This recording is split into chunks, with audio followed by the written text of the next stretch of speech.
Welcome back to the world's most inconsistent podcast. At least we're known for something. You stopped right there like we were filming a short. Yep. You were like, oh, I got another take. That is not how this works. That's how long we haven't done this, by the way. That's how bad we've been at this. It's been a few months, maybe a few months. It was October the last time we posted a video. Really? Dude, time, every single day I'm reminded that time just flies by. Like it never, it's funny because like I know it never stops moving, but it's wild how quickly it moves by as it never stops. Well, I was just thinking about how quick February felt and how it was already March, and now we're already 1 week into April. So Yeah. I'm going to wake up in like 2 days and it's going to be Thanksgiving. I know. And then you'll be like, oh my God, another Christmas. And then all of a sudden I'm 30. Yep. Yeah, like exactly how this works. But we are back. We're gonna be consistent this time, I swear.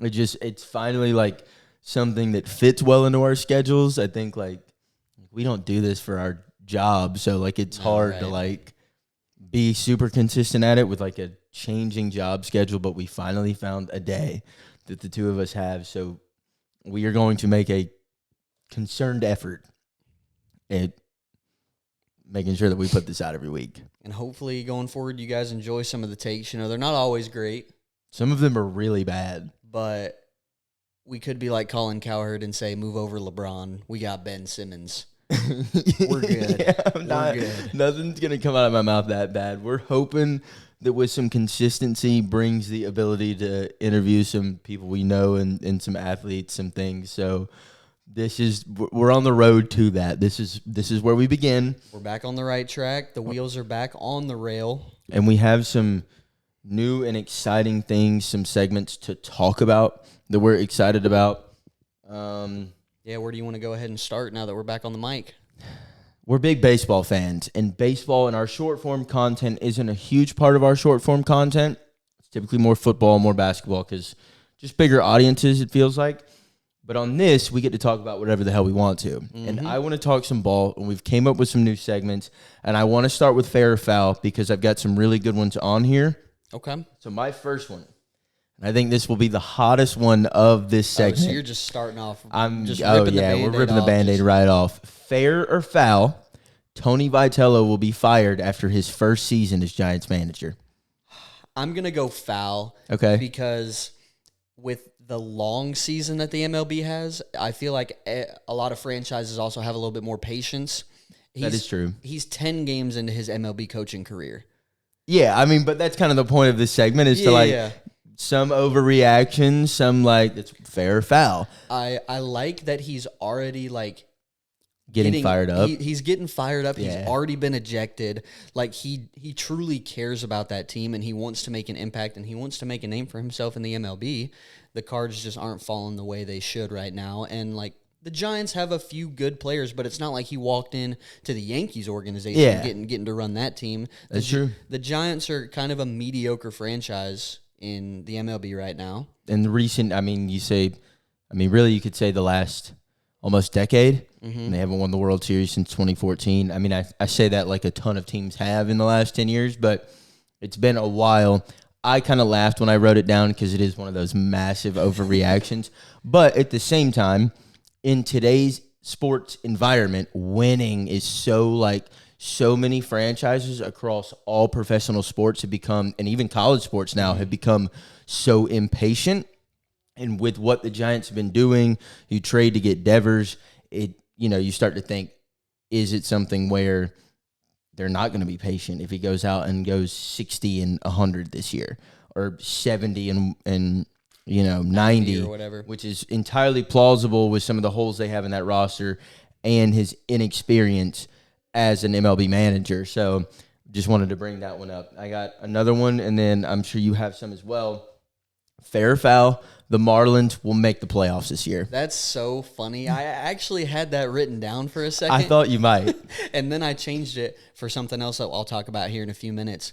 I'm going to go foul again. Okay, I'm also foul on that one, but I'm not as far foul as Vitello getting fired first year, but I do think that there's still some pieces away from like truly being competitive, especially in their division. Like there's no chance they hold on to the lead in their division. and then you expand that to some of the teams that are really good that are going to get, like, you look at if the Padres make a run. Like, it's just a tough league being in the National League. You Yes. have, just in your own division, Mets, Phillies, Braves. At least 2 of those teams will make the playoffs. yeah, one will win the division, one will be a And wild card team. You're already getting rid of a wild card spot. You got to look at typically whoever comes second in the NL West is going to be a wild card spot because the Dodgers will win 100 games. Padres got to play up to that. If the Padres aren't great this year, it could be a one-bid division. That's true. Because I don't really love Arizona or San Francisco right now, and Colorado's We're not talking about the playoffs. Rockies. In the NL Central, like, you have the Brewers that'll probably win the division, but other than that, like, The Cubs have started off slow, and I'm going to talk about them more later when we talk about some other things. But I think they could be in contention. Again, we're only 10 games into the season. The Brewers look good, and then the Reds can always be a sneaky, like, 85, 87 win team that, where there could be one of those, like, middle of the pack Central teams that sneak in with like 88 wins. Yeah, that's what I'm thinking, because it feels like it happens every year. If the Marlins were in the Central, I think they've got a good shot with, like, a good start. Yeah, but they got to play the Phillies, the Mets, and the Braves so many times this season. I don't think they're there yet. I think it's just a hot start for them. I agree. What do you have? So I have 2. And this first one's going to be a little bit more based on some current events, but Joe Adell's 3 home run robbery game is one of the top 5 best defensive games of all time. Fair or foul? That's a tough one, because, like, I'm trying to think of all The defensive games don't stand out as much in ball. as like a 4 home run game or something like that. I'll go fair. I'll bump it back a little bit. Instead of all time, I'll go our generation, like in the past 20 years, we've seen. I'll go fair because there's not very many games that stick out to me off the top of my head defensively. Like, I can think of plays like the flip, World Series, Derek Jeter. But after that, yeah, you start to get into, like, individual home run robberies, but he robbed 3 in one game. We're talking about probably the hardest defensive play in baseball, a home run robbery. The timing it takes, the athleticism it takes, the hand-eye coordination, like knowing where the wall is at, just the spatial awareness, everything that goes into that play. To do it 3 times in one game, I'll say it's a top 5 defensive play of all time. I'll say that's fair. That last one when he jumped into the stands, it was just... And people will try and take that one away because it's a short porch, but give the average human 100 tries to go out there and do it. They won't do it once. Running full speed, having to brace yourself for the wall, deciding to just jump. It's full of fans, by the way. So now you're going to hit. I guarantee you're probably getting made contact with as you're going down to catch that ball into the stands, like incidentally. Falling over the wall. Into concrete and steel bleachers. And still managing to hold on to the ball. That was traveling at 100 miles an hour downward at you at an angle. Yep. That you had to read off the bat.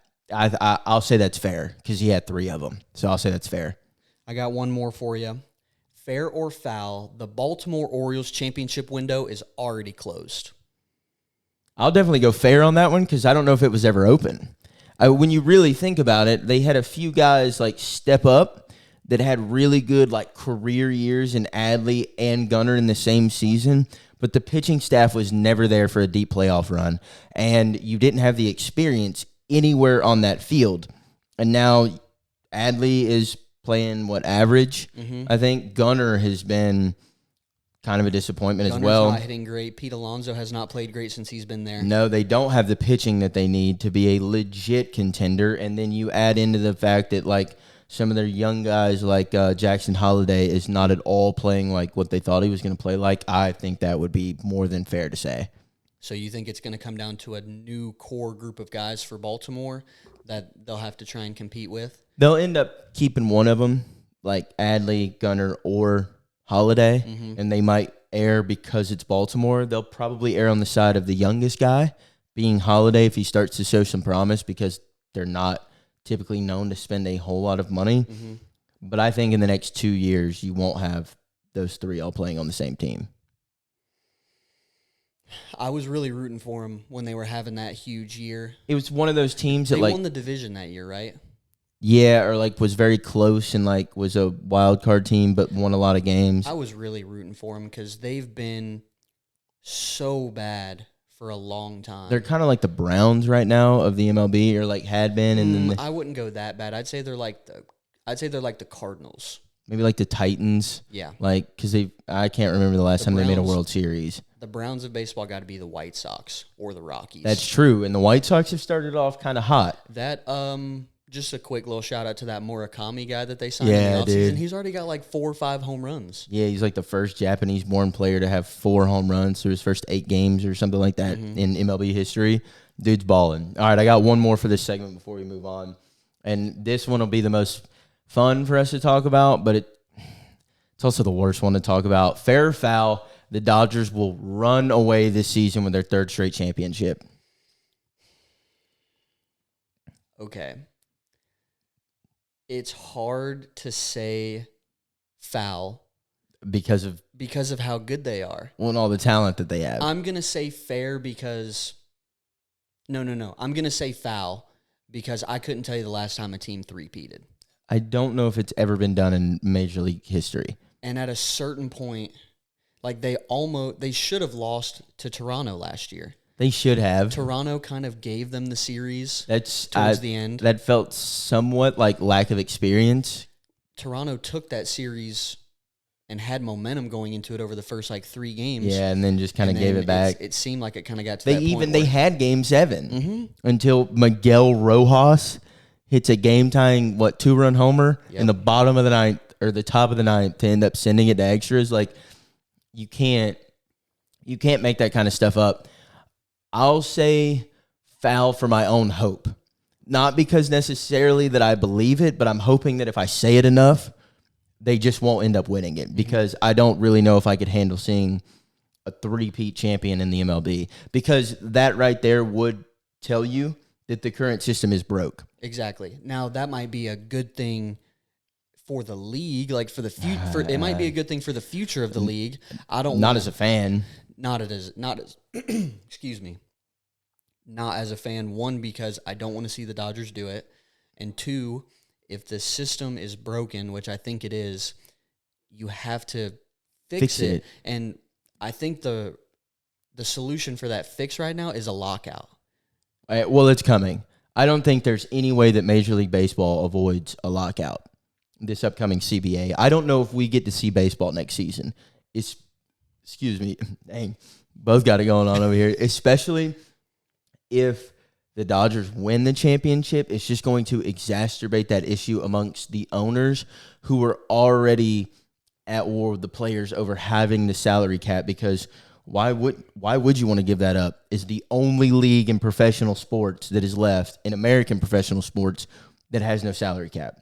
Why would you want to give that up when you go out here and be Juan Soto and pull $700 million contracts? I wouldn't, but I think there's going to be too much clamoring amongst the owners, especially like not the Marlins, the Rays owner, the White Sox owner, like the Athletics owner, the Rocky, these guys that don't want to spend big money on teams. They're going to be clamoring for it because they're going to be like, well, we'll never compete ever again, and they do kind of have a point. So that's going to be really interesting to see. I'm there with you on the hope. I don't want to see it. I got to hold out the hope. But now, like, we're only 9 or 10 games in for some teams. I don't really know who would stop them as of right now. Like, the Yankees are playing good ball. I would rather see a Yankees World Series this year than another Dodgers one. I, as a Braves fan, would root for the Phillies in the NLCS over the Dodgers this year. And that hurts. At this point. That hurts to say. I don't want that to be anywhere out there, and this is going to be on the internet. But that's where I'm at. Is like, for baseball, for the sake of the game that I love, we can't have another Dodgers World Series. I agree. I can't do it. All right, let's stay in baseball because we're on a roll here. And I love this next segment as well. This is going to be a new mainstay all the way through October. We've got the Diamond District. With the Diamond District, kind of going to be, well, you know what? I won't say too much. Let's just get into the first one. So in the Diamond District, to start. We're going to have our biggest riser. This can be a team. It can be a player. It can be the league as a whole. It can be decisions, rules, whatever you want to be. I'll let you start because you said you had a good one, and I've got faith. So I kind of did this by team and player, and just I was going to decide on camera which one I was going to talk about. We've already touched on the Marlins, so I'm not going to talk about them again. So my biggest riser is Drake Baldwin. Damn it. That's yours too? That is my biggest riser. I mean, how can he not be? He's hitting 300 right now. He's tied first in RBIs. And he has 4 homers already. And he's tied first in home runs. I think he's like tied third now. Somebody have 5? Somebody's got 5 now, I think. But again. But 10 games in, 4 home runs, 12 RBIs. He's playing elite defense. He just looks like the best. It's wild to say that he looks like the best player on the field right now when he shares the field with teammate Ronald Acuna Jr. Mm-hmm. Like, that's insane to say. He's gone in a matter of, I'm not going to do this in real time, I'll do this in baseball time. He's gone from winning National League Rookie of the Year to being an NL MVP candidate in like 2 weeks of baseball. Yeah, it's insane. Like, if he keeps this up for the next month and a half, 2 months, like going into the All-Star break, he will be considered a top 3 guy in NL MVP odds, probably. He should be top 3. If that's the case, he should be top 3 in MLB. Like I know they don't do an MLB MVP. Yeah. But he should be.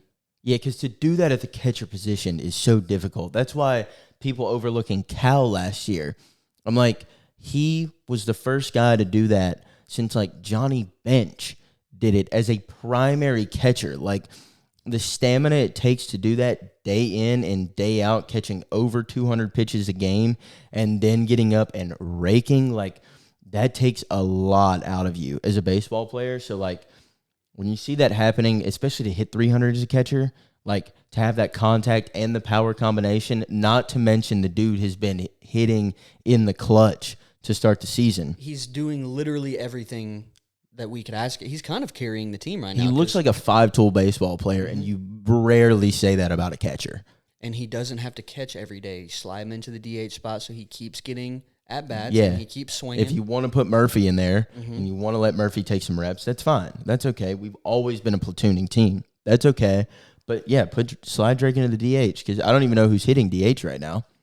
It's just kind of a combination. Like, we got a few guys in there that'll. Dubon's not playing that day, Dubon, or like if Dom Smith's not playing that day, Dom Smith. Yeah, so like, yeah, slide him in there. Take Dom Smith out of the lineup for a day or two and let Drake get a little bit of rest on the knees, but still get his ABs in because, I mean, bro could be an Ohtani level hitter this year if he keeps it up that way.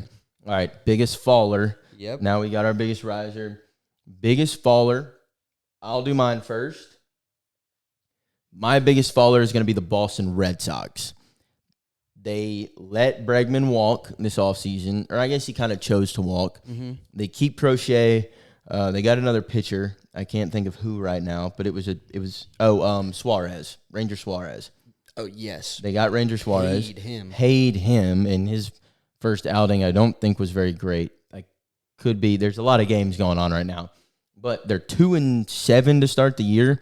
They are not playing well at all. They're giving up a ton of runs, like, as a team. The defense hasn't been the best in the games that I've seen, and none of their young guys are hitting very well. Like Marcel, is it Marcel or Marcelo? Marcelo Mayer had like a 2-home-run game the other day or something like that, but he's batting sub-200. Duran's batting sub-200. Roman Anthony's batting sub-200. Durbin's batting sub-200. Like, none of their young guys right now are really producing, and we can't overreact through 10 games of the season, but with the way the Yankees are playing, it's going to be very difficult to be 10, 12, 15 games under 500 to start the year and then claw your way all the way back in the AL East. It's because of the division they play. Like, because they play in the AL East, you do have to overreact a little bit because the Yankees are 7-2. You're already 5 games back. The Blue Jays aren't playing great to start the year, but they made the World Series last year, so they're going to compete this year. Yeah, and they didn't really lose much other than Bichette. The Rays are always scrappy for what they got. So you need to put some pressure and have kind of a sense of urgency now with the slow start because you're in that division where if it's a great year for the AL East, 3 teams can make the playoffs from that division. And the bats are going to have to get going because they don't have the pitching staff to carry them and win a bunch of 1-2 run ball games all year. Right. Like if Crochet's not pitching, Ranger Suarez is a good 2, but like after that, you lose a lot of production there, and I can't tell you off the top of my head what their bullpen looks like right now, but it's not like loaded with stars. Like They don't have a standout. They have Aroldis. they do have Aroldis, but again, he could have another phenomenal season and like beat Father Time again. But at a certain point, like Other guys do have to step up. look at Jansen. Like at a certain point, Father Time catches up. Yep. He's going to catch up. It's like it's going to happen at some point. All right, what's our next one? So I actually had the Red Sox as one of my biggest fallers. Okay. I'm just going to – there's not a whole lot to say on this guy. My biggest faller is Miles Michaelis, the Nationals starter. Yeah. Here's all you need to know. In 2 games, he's 0-2. He has a 14.5 ERA. He's given up 15 runs in 9 innings pitched. And did they give him any contract this offseason? It might have been like a 1-year deal or something cheap, but he didn't get like a whole lot of money. Yeah. He didn't get a big contract. But he was really good last year. He's always been one of those like For a Nationals guy. He's always been one of those guys like solid 3 or 4 in Yeah. the rotation when he's on. But That's more of a ball pull faller. yeah. That says you've been watching and I haven't. It's more of a niche Yeah. pick, but right now he is the worst pitcher in the MLB. Like he is at rock bottom when it comes to starting pitching right now. So you can't fall any further than rock bottom. So I'll give you that. All right, our next portion of the Diamond District is going to be our buy low. My buy low, and I talked about him a little bit earlier, but told you I was going to save him.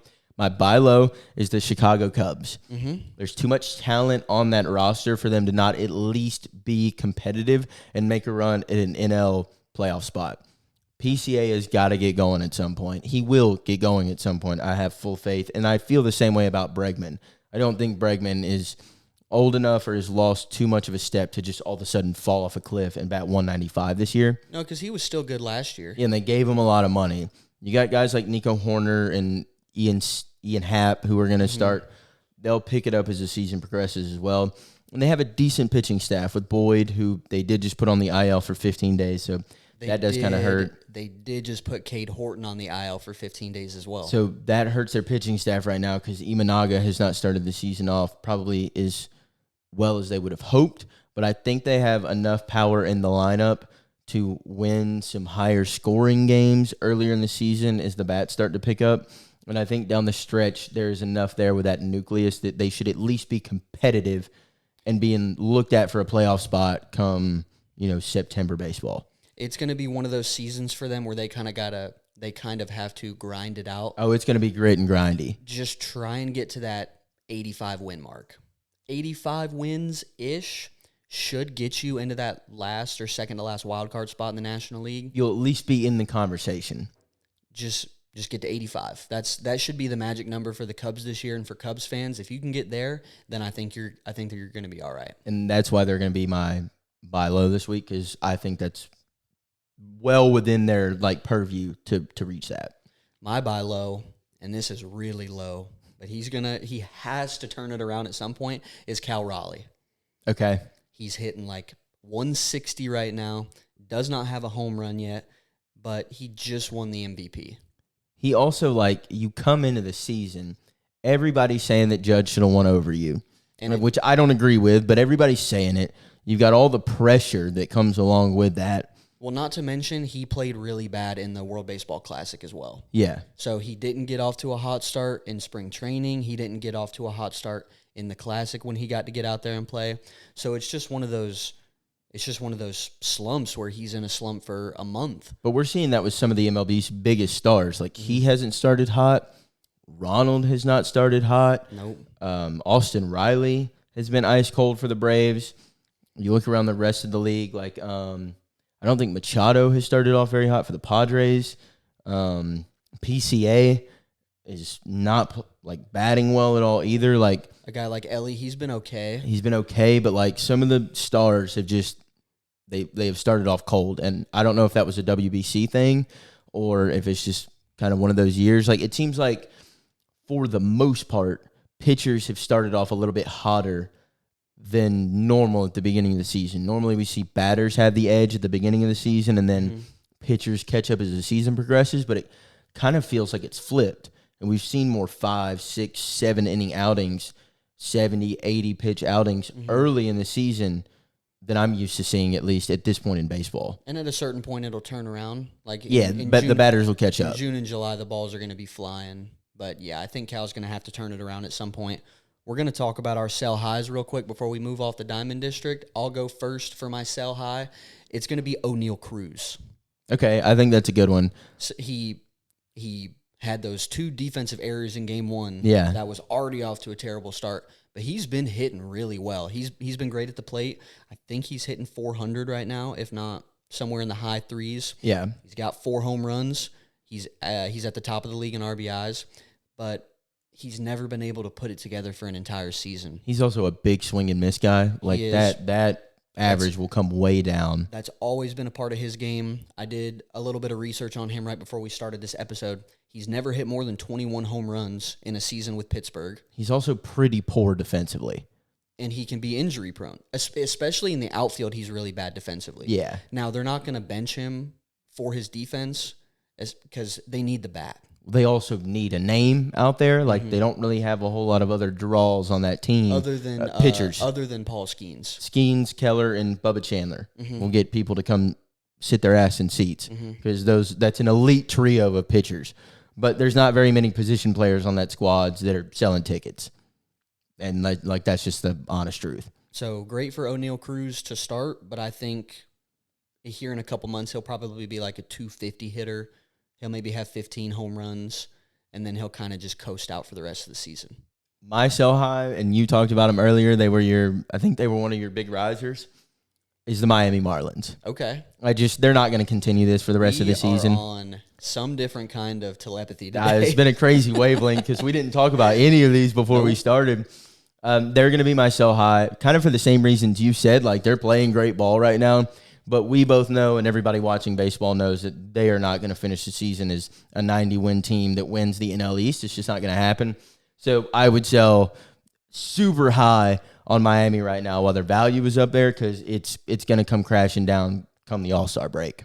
The way I feel about the Marlins is that it's a super young team, and there's not really any names on that team that stand out to you. No. So the fans know it, so that means the players probably know it too. They basically play with house money every single game. Every year. They do this year over year. They don't really have a ton to lose, so they just go out there and play, and that can turn into a team that becomes fun to watch because they just play loose and free and whatever. But the thing about baseball is that it's all going to average out in the end. Yeah. The good teams, for the most part, will be good, and the bad teams are going to be bad. You don't get a whole lot of fluke seasons over 162 games in baseball. Not that equate to end up having any playoff success. Like, you sneak in every now and then. You get some fluke playoff runs, but you don't really get fluke seasons. I guess it's fair, yeah. Like, the White Sox aren't going to come in next year and win 95 games and win the division. No, like, you could say the Rangers World Series run might have been like a fluke playoff run, but like... Yeah, because they were a wild card team. They snuck in, but during the regular season, that was the kind of team that the Rangers were. They just got hot in the playoffs and went on a run. Well, and the Phillies did that a couple years ago. Really, weren't playing. The Braves ended up coming down the stretch, coming back from this big deficit, beating them for the division title. The Phillies are kind of like down towards the end of the season, and then they just start hitting in the wild card. They light it up, and all of a sudden they're in the World Series. Like, it can happen, but I don't see it happening for the Marlins this year. It's not going to happen for the Marlins this year. That's why I'm selling high. I'm selling astronomically high on the Marlins right now.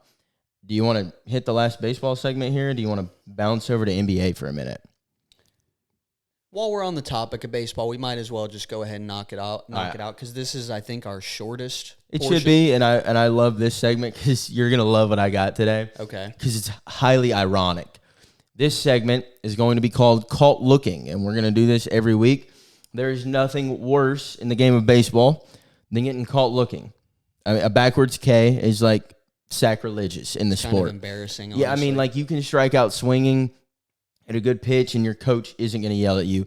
You take a backwards K, a strike three looking. I mean, he's yelling at you so bad that there's spit raining down on you. It feels like it started raining outside. You look up at the sky, and you're like, there's not a cloud in sight. Oh, that's coach, because I just watched strike three. My caught looking this week is going to be MLB umpires, and that's why I didn't tell you what it was, because it's so ironic that it's hilarious. Now that you say that, can we just off to the side, not like super specifically, but we're going to throw CB Buckner's name out there. Uber specific CB Buckner, but in total, MLB umpires in the first not 7 games, in the first 7 days of the season, MLB umpires missed 850 ball strike calls. 850. That got overturned? No, of those, like 115 were like challenged by ABS and were overturned. So over 700 ball strike calls got left out there. So umpires got caught looking. And now we have that data out there. So like we as fans and the public and MLB owners and players can all be like, nah, man, this is exactly why we're in your face all the time, because you mess up more than probably any ref in any other major league.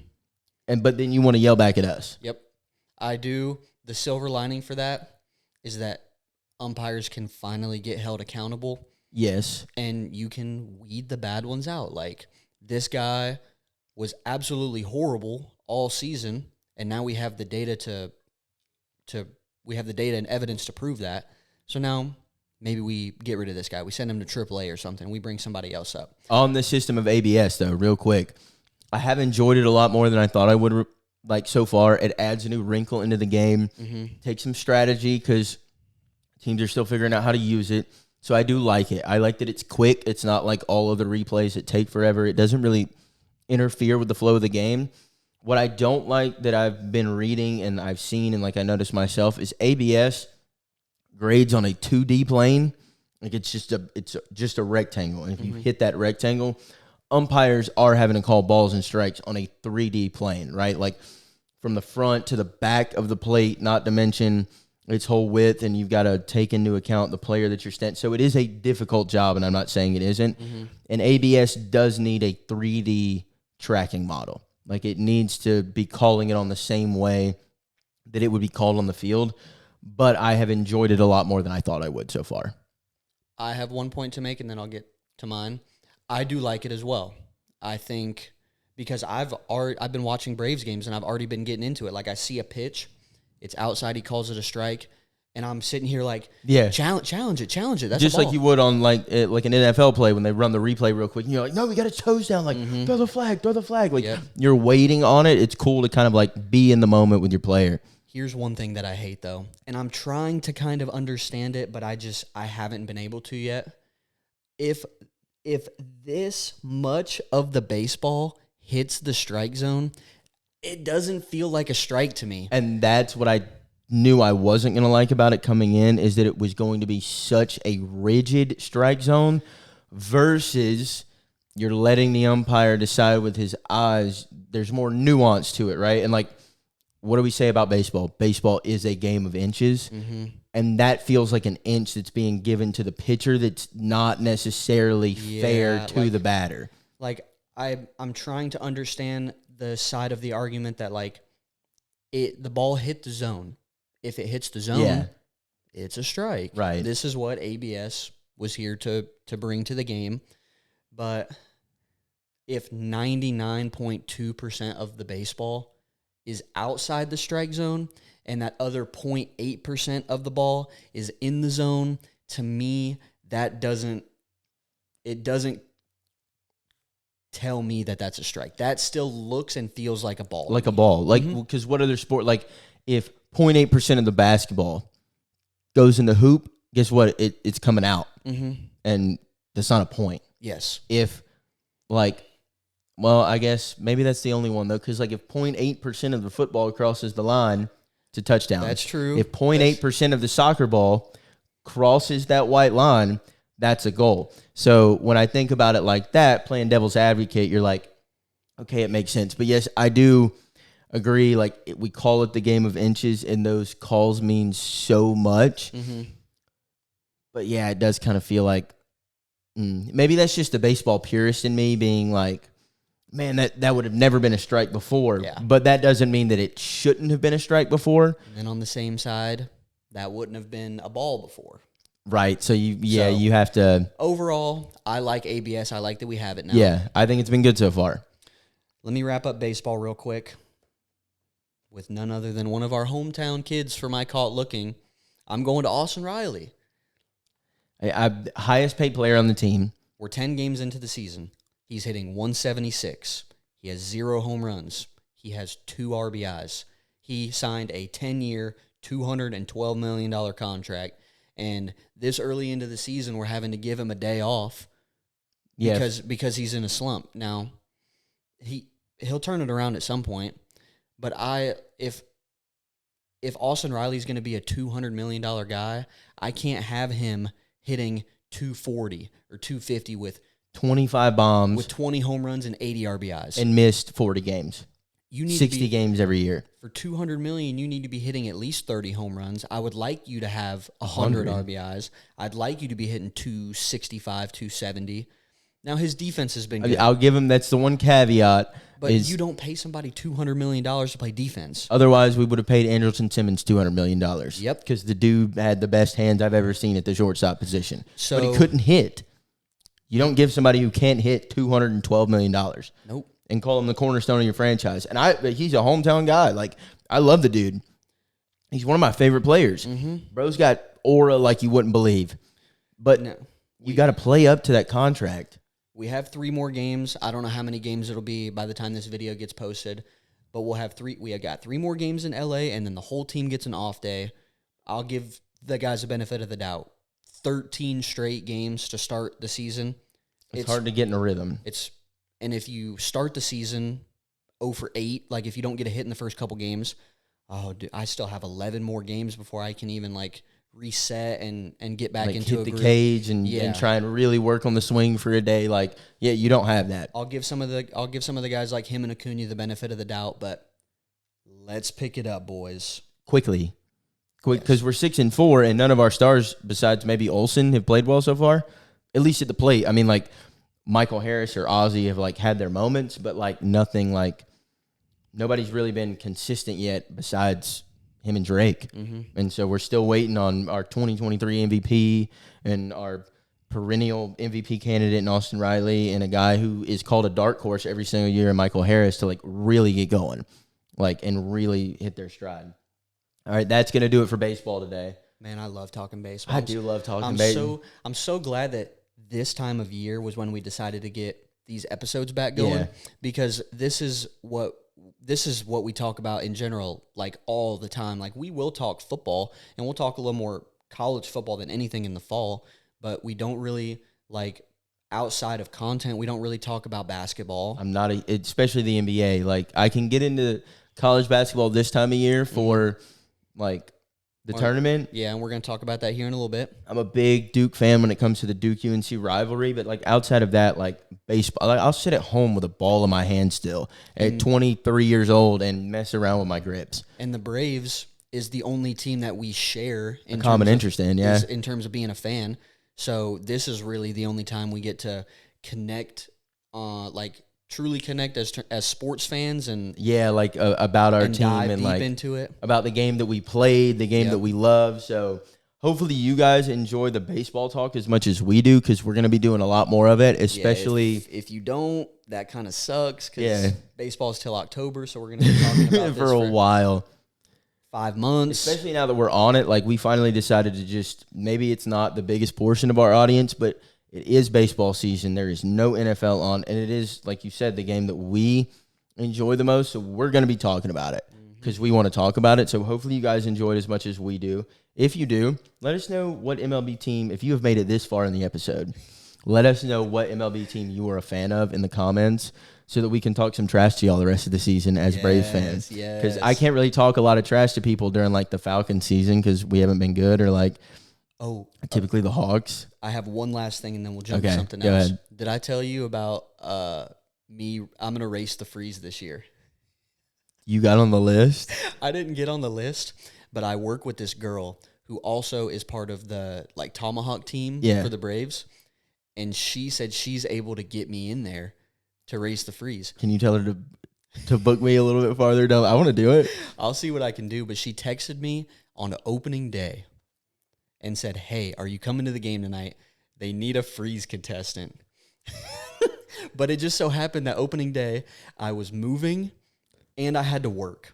So I said, "No, I'm not coming to the game." Oh, you should have called me. I would have went and did it. I was really considering calling out of work.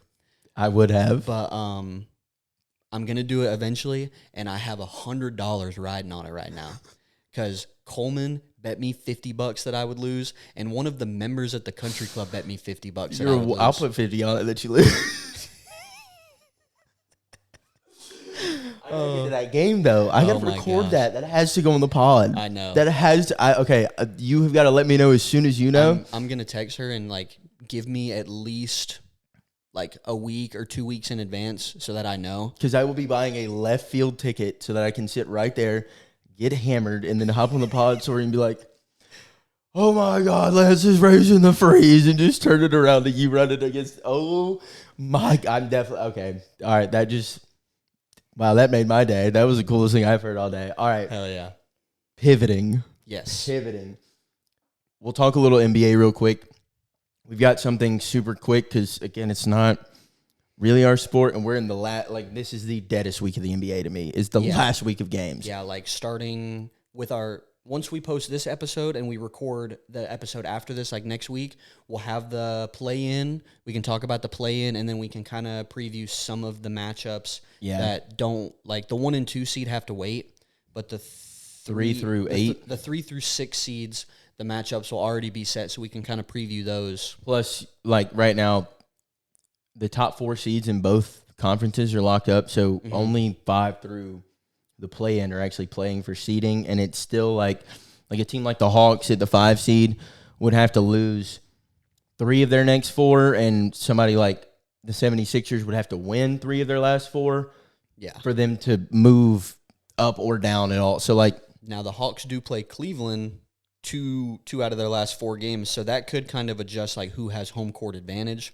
But yeah, for the most part, I think the Hawks are like 4 games behind them. Really? So yeah, it's okay, like so probably not. Yeah, but we do have a little segment for the NBA, trying to preview the playoffs just a little bit. We're gonna talk our pretenders versus. We're gonna talk about our contenders versus our pretenders, and we'll start with contenders because everybody likes the winners. Obviously, in the East, this one feels easy to me, especially with Tatum back and the way Brown has played basketball all season.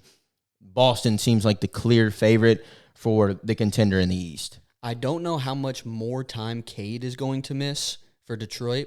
When he comes back, they slide right up there with Boston. My only issue with that now, he's missed an extended period of time at this point, and they're still the 1 seed. But it's hard, especially as a basketball player, to come into the playoffs and be cold, not having played any meaningful basketball in a month, 2 months. Like, it's very hard to find your shot and find your rhythm and then also mesh back in with your teammates when you need to be in full stride in the playoffs. Like, as the 1 seed, like, you catch a team that's hot, like the Raptors is the 7 or 8 seed, like coming out of the play-in. If they're playing really good basketball and Cade's just now coming back, can't find his shot, they're trying to figure out like their flow again as a team, like that's how you get caught getting beat by a 7 or 8 seed as a team like the Pistons, and that's why they're not the top contender for me. I do agree with Boston though, because that team has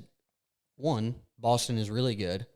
That team doesn't change. They've had the same core group of guys for the last 5 years or so they know how they all play. They have chemistry, and they have Jason Tatum and Jaylen Brown. They were also a 50-win team without Tatum this year. Like, they would have won 50 games without Tatum. They got a little worse at first when Tatum actually first got back. You got Jaylen Brown playing like a top 5 guy in the NBA all year that nobody talks about. For what reason, I don't know, by the way, because he's in a massive media market. But it's all about Tatum. And honestly, if I was picking a guy to start my franchise around today, it would be Jaylen Brown. And nobody talks about him. It's kind of wild, like really when you think about it. And as much as people don't like him, Joe Mazzulla is A fantastic an basketball elite coach. An elite. I think he's just also a great like leader of men, and people overlook that when it comes to like professional coaches.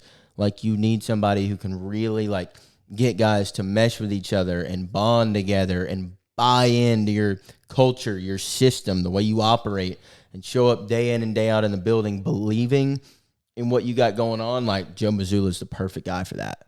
I think in the East, it's really just Boston right now. We'll see what Detroit looks like when Cade comes back. And I love the playoff Knicks for some reason. Jalen Brunson. But I just have to see them do it before I consider them a contender, because people call them a contender every year and they're a second-round exit or they get blown out in the Eastern Conference Finals. Like 4-1.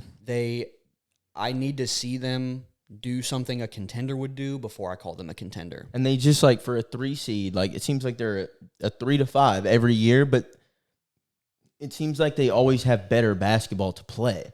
Like you don't look at them as a 3 seed and go, yeah, they had a great season and like the 3 seed is great for them. You look at them and you go, man, like if they didn't have these cold stretches, or like if the guys were playing a little bit better together, or like if, you know, I don't want to like hate on him too bad, but like if Mikal Bridges was playing up to like all the draft capital that the Knicks gave away, like that should be a 1 seed in the East. Like that should be a team that could have won 60 games this year. But year in and year out, they continue to just play. They continue to underachieve, in my opinion. Like that's a roster that should be like being talked about as a top 2 odds in the NBA to win the finals, and they're just not. Like, and people just don't think of them that way.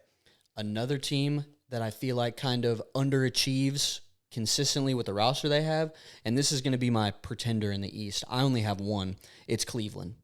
Okay, that's also my pretender in the East. It's just like it's such a weird team. They have Donovan Mitchell. They have James Harden now. They have Mobley and Jared Allen in the front court. It's a sound basketball team. It's not an elite basketball team, and I think that's the difference. They're good. They're good. They're not great. And it's no, like, slight to anybody on that squad. They're just not great. Like, Jared Allen is a good center. He's not elite. You don't think of him in the Jokic categories. No. Evan Mobley, great power forward. Very consistent. I'd take Lauri Markkanen over him. 100%. I'd take LeBron at 41 over him. Like, there's plenty. I'd take Cat over him. Like, you look around the league and you're like, okay, still not elite. And there's going to be ball heads out there that look up stats and are like, they have elite stats. But in those big games, you don't look at them and watch them play and say, oh, they're elite. And I wish Donovan Mitchell would take one more step or like one more gear. I feel like he has more. Yeah, it's weird. Like, you watch him play and you're like, man, he's smooth. Like he should be a top 5 point guard in the league. And I don't think people consider him that. I mean, if you looked at the stats, he probably is. Or is he playing the 1 or the 2 with Harden there now? He's probably the 1, if I had to guess. I thought he was playing the 2 with DG. They probably moved him to the 1. Well, we'll say, okay, when you look at like combo guards, right, or just guards in general, like he might have the stats to be up there, but you don't think of him up there. Like I need him to take over a game, or like now that we're in the playoffs, I need him to take over a series. I need him to go out here and win this first round series for Cleveland. Like everybody else can be having bad days. I need Donovan Mitchell to go drop 45 on the Hawks. I mean, I don't want him to, but like if we're going to talk about him as like for the sake of this conversation, him being an elite guard, a truly elite upper echelon guard, I need him to like take a series over. Go drop 45 one night. Go put the team on your back and win that 3rd or 4th game in a series. Like I just need, and I'm not saying he hasn't done it before. It just feels like it never comes like exactly when it's needed. It comes like a game before or a game too late. Like I need him to take over that game, that pivotal game in a series, and just change the outcome of one. For me to look at Cleveland and be like, yeah, that's an elite squad.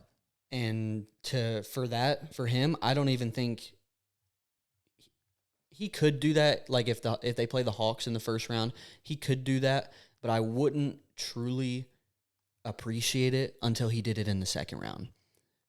Like, Yeah, that's fair. If they get through the series, like, yeah, he might play well against the Hawks, but the Hawks were a play-in team for like half the season, and they've gotten hot.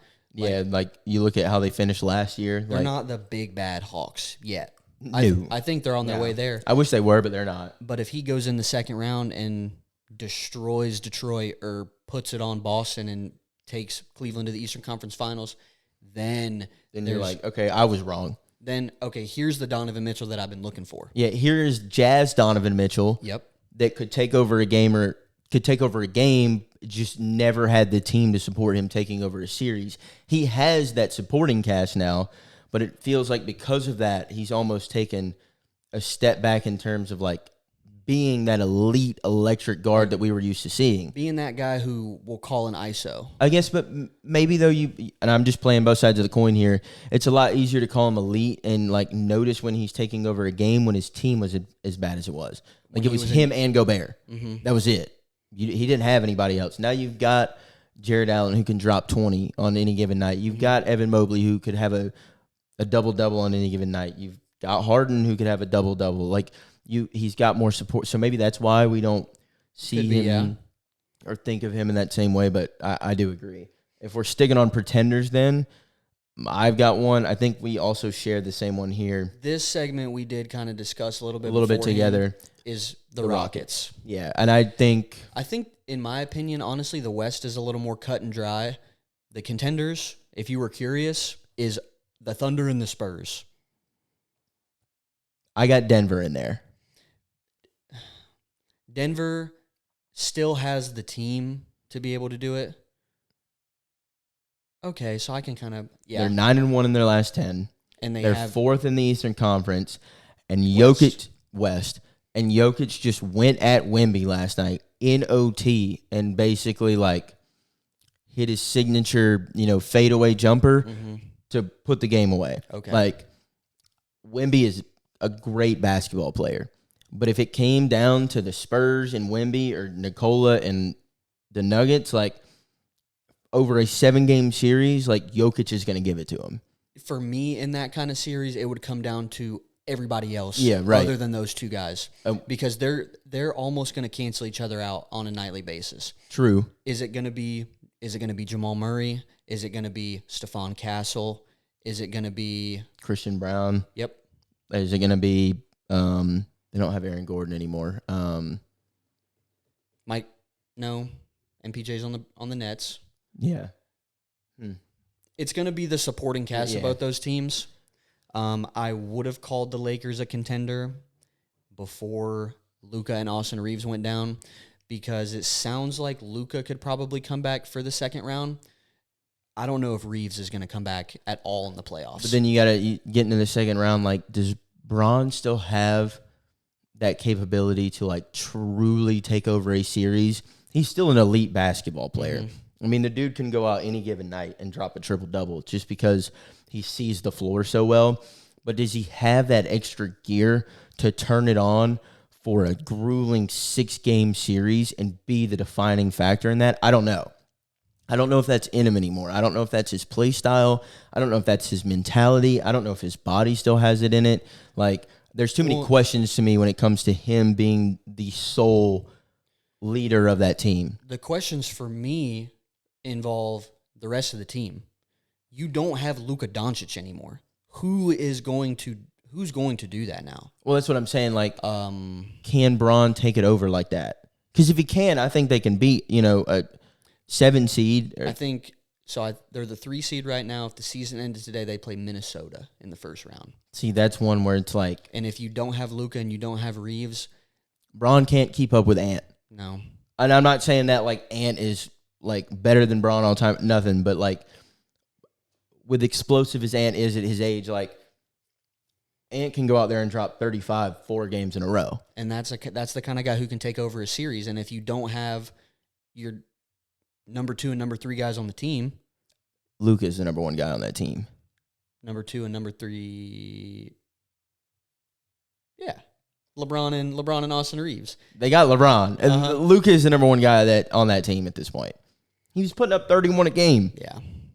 So if you don't have your best player, you don't have another top 3 guy on your team, there's only so much you can do. I've just watched that Bob Does Sports video the other day. Like, I hate that LeBron's making me such a fan in his old age. But, like, I would love to see it, just the history. And, like, I'm starting to appreciate his career the older I get because I never got to see MJ. And, like, I'll never see another LeBron. So, like, let's appreciate greatness while it's here. I would love to see him go on another run. And I'm not doubting that he has it in him. I just...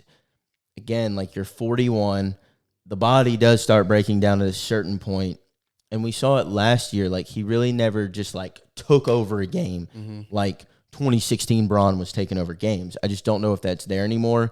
And when you're facing up against a guard like Anthony Edwards, who can do that and who is just going to give you 110% for 48 minutes for 7 games straight, I don't see the Lakers being able to prevail like that. I think they could win the first series. I think they could beat Minnesota. They definitely could. But when you get into that second round, and we're going to talk about this matchup a little bit because we mentioned the Rockets as our pretenders. If the Nuggets beat the Rockets and it's Lakers-Nuggets second round, the Nuggets, I mean, especially without, even if Luka comes back for the second round, I think it's just... It'd be a tough matchup. Yes. Especially Jokic is just on another level again right now. We say this every year. But now that 4-5 matchup, Nuggets-Rockets, the Rockets are pretenders because, one, they do not have a matchup for Jokic. Şengün's good. And not that good. But him standing next to Jokic, like, Jokic will average 30 in the series. Well, then my same question for the Rockets becomes, I mean, you are still... KD is your leader when it comes to a playoff series. But my problem with KD now, KD doesn't care. KD's already had his... That's how I feel about him right now. Well, I have the same, but I don't know if I feel the same way as that. I just have the same thought process. Like, he's 38, 37, 38. Like, he can still score at will. He's a sharpshooter, bro. Like, he's always going to be good. Same thing as Braun, though. Does he have 7 games of just complete takeover left in there, mentally or physically? I don't think he does. I don't see it. And ever since that Twitter situation went down, who knows? I mean, the team's still good, but who knows really what goes on inside the locker room? Like, when it comes down to it, like, you need the team to come together and get something going. To make a playoff run like that. And I just think KD, I don't think he'll take over a series, or I don't think he'll be the leader in this series because he's already had his legacy. He's just... I would love to see it, though. I'd love to see, too. like, a classic, like, Braun KD matchup just one more time. Second round of the playoffs, just both dropping 35, just dogging it out. But, like, who knows if this is going to be the last time these guys face up against each other. But you've got to, at some point, be realistic about, the greats of our generation. Like, they are getting older, and it is becoming a younger league again. And when you've got guys, even like a 31, 32-year-old Jokic who is, like, still playing in his prime, it's just going to be hard to take down the teams led by those guys, especially for a guy like LeBron who's missing the best part of his supporting cast. Last but not least, the by far clear and away contender in all of the NBA that we had not mentioned yet that people probably thought we forgot about is the Oklahoma City Thunder. I mean, that team is just... We're not going to talk about them too much. There's not really much you can say. I mean, it's the Thunder. They're just good. Oh, my dark horse contender. This isn't like a finals run type of contender, but it would be really cool to see this team win 1 playoff series, maybe 2 if they're really like playing how they have been. Give me the Hornets, man. That's wild. Okay, dude, they've been so good the past 4 or 5 weeks. That told me all, and we're getting delusional. That's when you know we need to wrap this up. LaMelo's good. Cone, if Cooper Flag didn't exist, would be probably unanimous Rookie of the Year this year. Oh, you talking about Nipel? Yes. Yeah, that dude's a dog. He's got a sweet jump shot, too. They've gone from like 13th in the East to, I think they're 8th right now. Yeah. Now, they're not beating Boston, and they probably wouldn't beat the Knicks, but Pistons, maybe no Cade first couple games of the series. If he comes back and he doesn't play very well to start, Hornets might be able to, That'd be fun too, though. At least push it to 6 or 7 games. That's a fun team, like when their fan base gets rowdy and stuff. That's like, what I'm saying. Yeah, it is. But it's a good team to watch. Dark horse. Okay, I like that. All right, well, we went a lot longer than I thought we were going to go today, but that's a good thing because there were no lulls. If you enjoyed the episode, please be sure to like it, comment it, send it to your mama, send it to your sisters, send it to your brother, send it to your dad, send it to your coworkers, share it, get the views up. Yep. And do one last thing for us. Hit that subscribe button. It doesn't cost you anything, but it helps us out a whole lot, and we do free. Love to see that number go up. We just passed 5,000 subscribers. Little golf clap for 5,000 subscribers on YouTube. Little golf clap for 5,000. Yeah, okay, we're done. That's it. We're on the road to 10K. So share it with everybody that you know and get us to 10K. Our goal is 10,000 subscribers before the college football season starts. Maybe we'll do like a cool giveaway if we hit that. Maybe that'll be, if you guys get us to 10,000, maybe we'll do a cool giveaway. And I got some really cool things in mind. We do know a few athletes. Yes, we do. Yes, we do. That'd be kind of cool. Anyways, we hope you guys appreciated and enjoyed this episode back. We will be back next week, and this will get posted this time. I promise. We'll see you guys on the flip side next week. Peace.